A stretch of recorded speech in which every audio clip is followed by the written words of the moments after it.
Oke guys, welcome back to Crypto Indonesia bersama gue Toshi, di mana kita akan membahas segala sesuatu yang berhubungan dengan cryptocurrencies dan blockchain.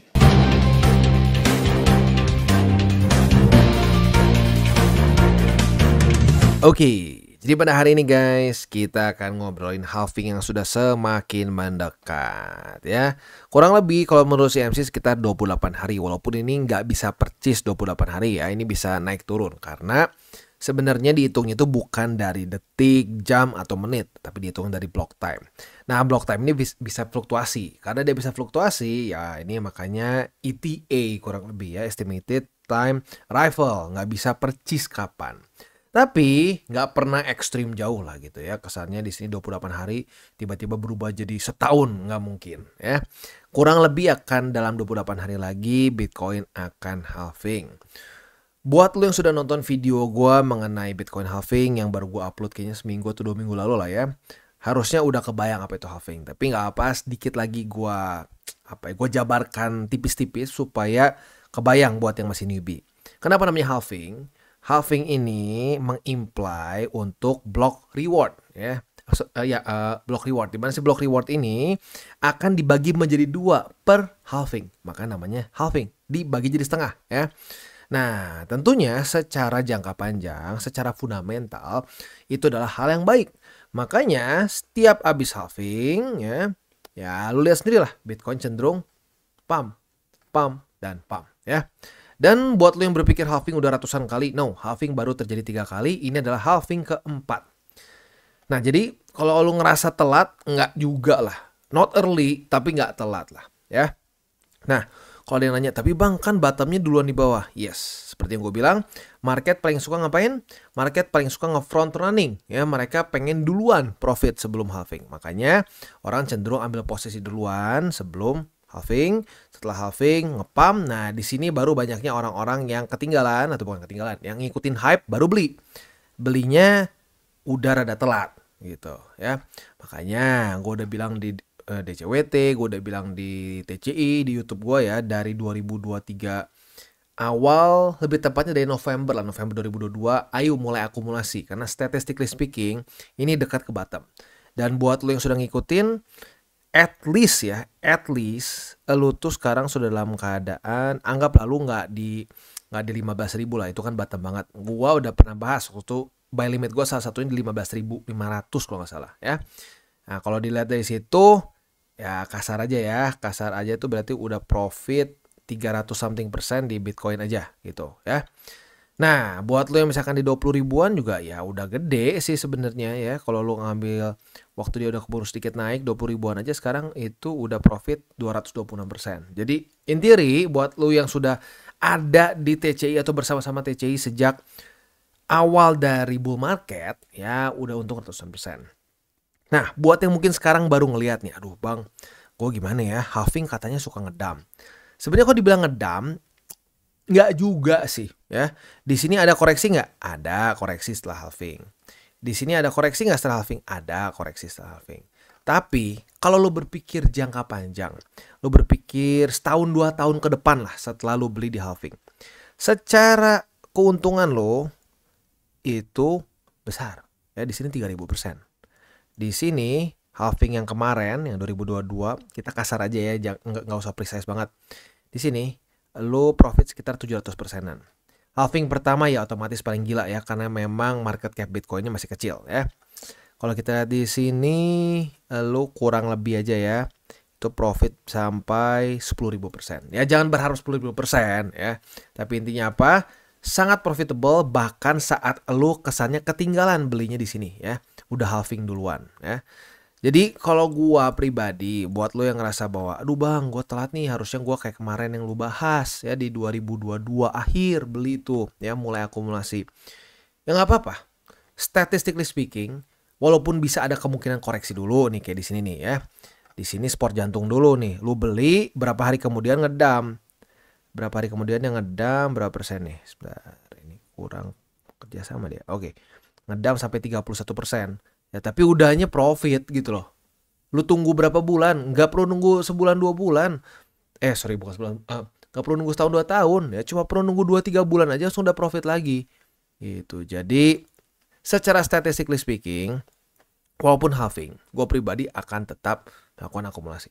Karena kalau kita berpikir jangka panjang, very profitable, walaupun not the best place to buy, still very profitable, ya. Nah, itu kurang lebih gambaran dari halving itu sendiri, ya. Nah, pertanyaannya kali ini beda nggak bang? Soalnya kali ini duluan all time high baru halving. Bener ya.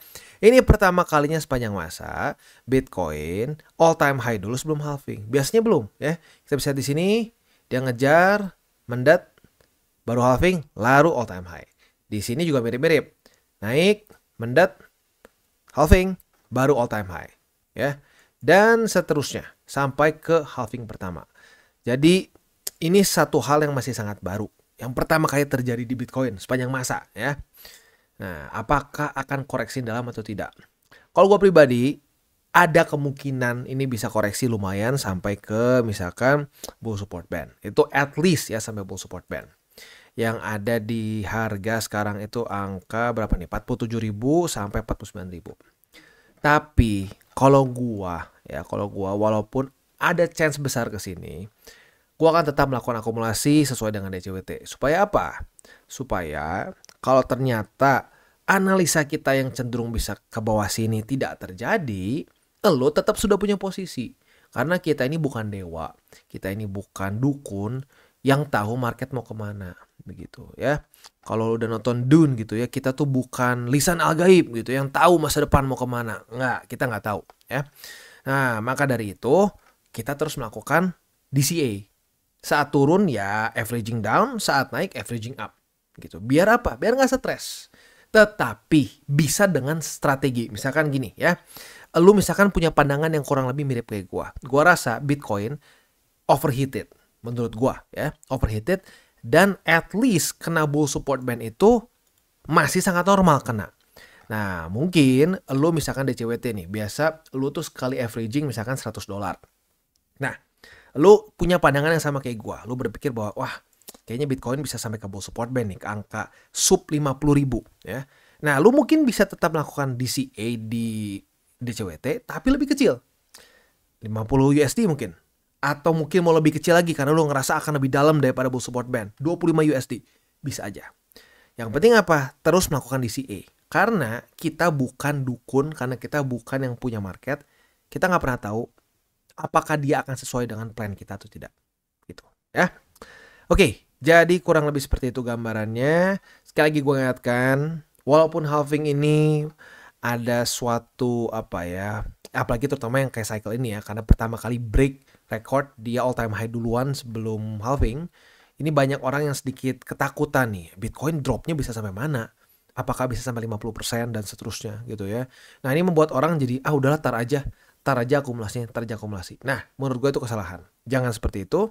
Walaupun gue setuju, sentimennya gue setuju, possibility Bitcoin drop itu lumayan besar menurut gua. Tetapi jangan sampai kita gegabah dan melupakan akumulasi. Sehingga nanti kalau ternyata kita tidak tepat ya, atau analisa kita ternyata tidak sesuai dengan yang market inginkan, kita gigit jari gitu ya. Nah kalau sampai gigit jari itu sangat disayangkan ya. Nah akumulasinya bisa dilakukan di mana? Akumulasinya lu boleh pertimbangkan untuk lakukan di CoinEx ya. Karena di CoinEx ini yang gue suka adalah dia itu bisa untuk dari yang sangat newbie ya. Di sini bisa ada swap, ada juga spot trading, margin trading dan berbagai macam hal-hal lain. Dan buat yang masih newbie pun gini ya, buat yang newbie ada eksklusif bonus di mana ada 100 USDT yang siap dibagikan buat para newbies ya.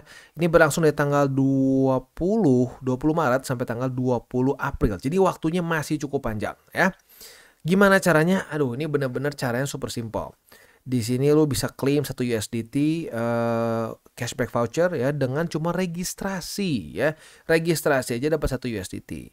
Lalu terus mengcomplete deposit atau claim rewards ya, apabila depositnya lebih besar dari 50 USDT, lu bisa mendapatkan voucher cashback 4 USDT. Lu complete spot trading pertama ya, lebih dari 100 USDT mendapatkan 15 USDT.